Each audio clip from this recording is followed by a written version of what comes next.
సనాతన ధర్మాన్ని కాపాడేటటువంటి రాజు ఈ రోజు మనకి దొరికాడు. అవునమ్మా.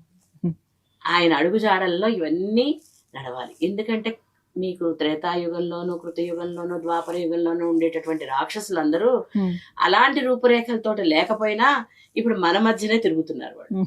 ఉమ్, మనం జాగ్రత్తగా వాళ్ళ కంట పడకుండా, వాళ్ళకి దొరకకుండా భగవంతుడి పాదాలను పట్టుకుని వెళ్ళాలి. భగవంతుడి పాదాలు ఎందుకు పట్టుకోమంటాడంటే, భగవంతుడి పాదాలు ఎప్పుడు కూడాను ధర్మాన్ని రక్షించడం కోసం వెళ్తాయి. అందుకని అందరినీ కూడా భగవంతుడి వారి పాదాలను పాదాలు. ఆశ్రయించండి అని చెప్తారు అన్నమాట. ఉమ్, హరిహర కళ్యాణం అనేది చాలా విశేషం అమ్మా. ఇక్కడ హరిహరలు అన్న దానికి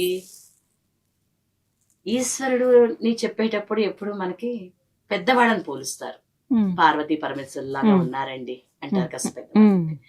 అలాగే చిన్నవాళ్ళు ఎవరు చెప్తే ఏం చేస్తారు, సీతారాముల్లా ఉన్నారంటారు. అవునమ్మా. రుక్మిణీ కృష్ణులాగా ఉన్నారు. ఎక్కువ సీతారాములు. సీతారాములు చెప్తారు. అవునమ్మా.